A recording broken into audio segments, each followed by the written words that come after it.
On va regarder un sujet sur ces appareils auditifs. Chaque année, près de 500 000 personnes se font appareiller en France. 12% d'entre elles optent pour les appareils intra-auriculaires, comme vous savez, qui sont intégralement rentrés dans le conduit auditif.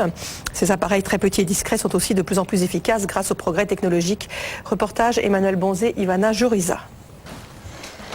Cela fait une dizaine d'années que Nina porte des appareils auditifs.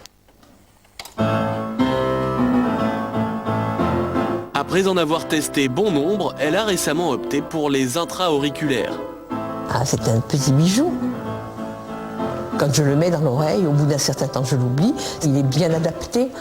Au début, il est incontestable que les appareils qu'on avait étaient très visibles, étaient très laids et d'une efficacité tout à fait relative.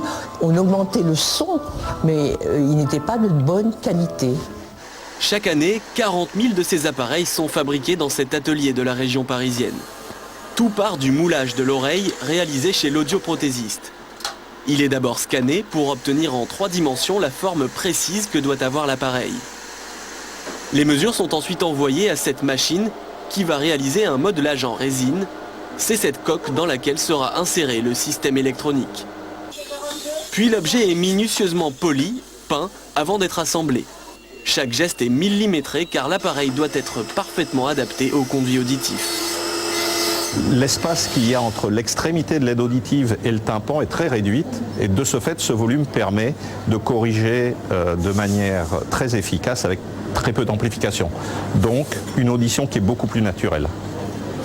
On peut téléphoner en collant son téléphone dessus, on peut pratiquer du sport, il n'y a que la natation qu'il ne faut pas faire avec ça. Et je dirais même, si on prenait le cas des médecins, ils vont pouvoir mettre leur stéthoscope par-dessus l'aide auditive et pouvoir l'utiliser naturellement.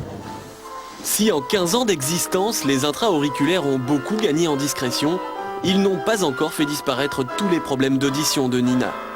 Quand il y a des gens en groupe, quand il y a un groupe, que les gens parlent ensemble, c'est une catastrophe, on ne comprend toujours pas très bien. Avec une durée de vie d'environ 5 ans, cet appareil n'est pas à la portée de tous. Pour chaque oreille, il faut compter près de 2 000 €.